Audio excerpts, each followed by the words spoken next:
So if you've been observant in my previous videos, you will have seen that I've included the OnePlus VR headset. That's this one over here. It's been in the background of a few of the videos, it's been in the B-roll and stuff like that. So I've used it a few times, not that often really, but it was just a freebie that was given where I basically just paid for shipping, and it was something OnePlus were doing. But anyway, recently Canbor decided to give me their VR headset, which is this one over here. So I thought, why not do a video where I basically say the current state of basic VR headsets, which these ones are pretty much. So really, you're going to find headsets are headsets. No matter which one you get, they are all going to be doing the same thing. You're going to be able to watch YouTube VR on them, you're going to be able to play VR apps on them, and you're going to be able to have VR experiences on whichever one you get. There are a few differences, and those usually come with features and design. Talking about features, most of them don't actually have any buttons on them.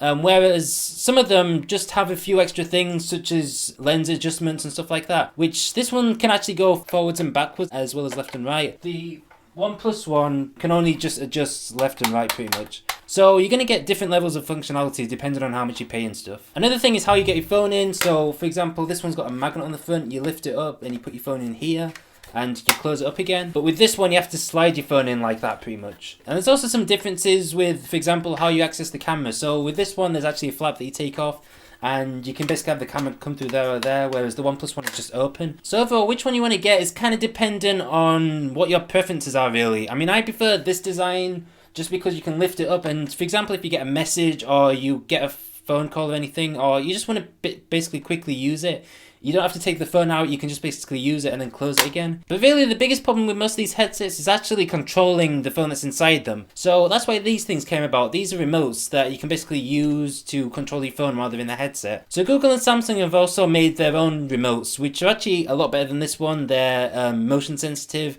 and they're just a lot more simple to use. The thing about remotes like this, which is probably what you're going to be seeing when you go on Amazon and stuff like that, is it's complicated to use. They're really complicated to use. So they've got 4 different modes.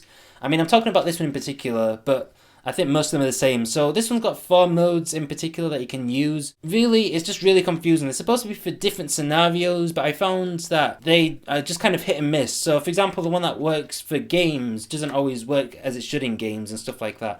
So really, I just always keep it on the mouse mode. But really, that's the thing about it. I can't remember which modes for which button, and it is really confusing. So once you do change modes, it is hard to remember which button does what, because they are different for each mode, obviously. So another thing is also if you should hold it like this or you should hold it like this, and it's just really, really confusing. So really, I feel that the best VR experiences are when you don't have to use your remote at all. So some apps enable you to just pretty much just look at something, and if you look at it for long enough, then it selects it. Some apps such as the YouTube app, basically you have to press a button to play or pause a video or something like that.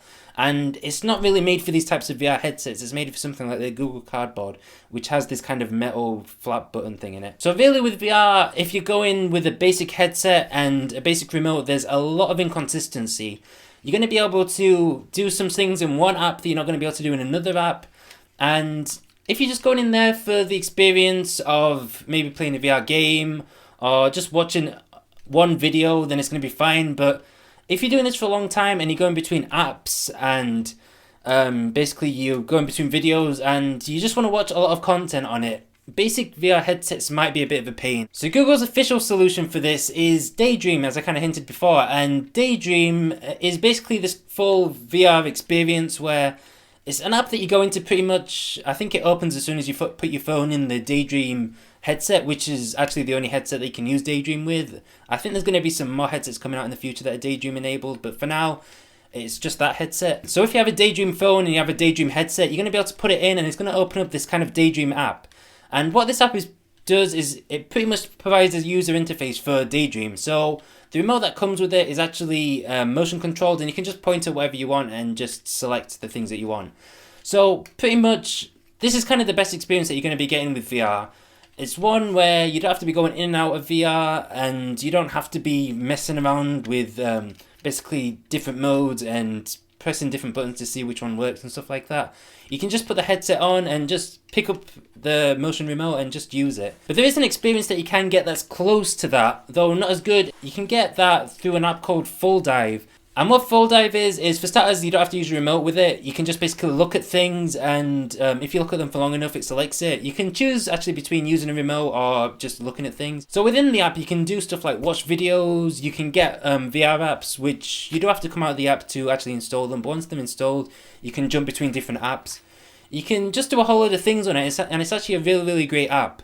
So this app is free in the Play Store. And no, I'm not actually sponsored by this app or anything. I'm just recommending it.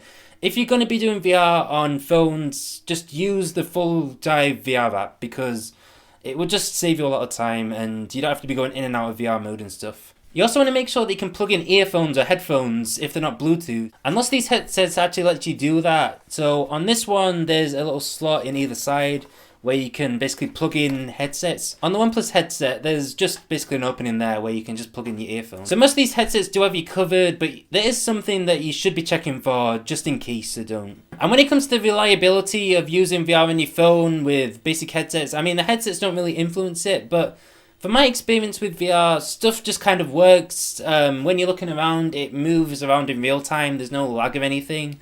And it does actually look pretty good, even with basic VR headsets. If you can get around all of the kind of annoyances of having to use a remote when you're in stuff like the YouTube app and all of that, it is actually a really, really nice experience. And it's a really good introduction to the world of VR. So yes, it isn't the best experience ever, but it is still a good experience for getting started and just knowing if you want to basically use VR, because you don't want to go out and buy an Oculus Rift only to find out that you can't stand VR and it makes you feel sick and stuff like that. So this is just a really good way to test VR before going for something a lot more expensive. And yeah, this is a pretty good basic VR headset. So as I said before, the front of it opens and you put the phone in and you close it. Something that I just want to mention about this one, in fact, if you do want to get this one, is there's these little rubber kind of things that hold the phone in place. So they do give you extra rubber bits to kind of put here. So the problem that I found when I first put my phone in is that it was pressing the buttons. So if you find that you get this headset and it's pressing all the buttons, be sure to just remove these rubber things over here. You'll be able to see them if you get it yourself, and you just move them down a bit pretty much. If you want to get this headset in particular, there's a 30% off discount code that's in the description down below that you can go and use and buy it off Amazon. But anyway, that's it for me. That was my kind of thoughts on basic VR. If you like this video, be sure to give it a like. Be sure to comment down below if there's any other videos you'd want to see, or you just want to say something in general. And be sure to subscribe to see more videos like this and other reviews and stuff like that in the future. So I'll see you on the next video.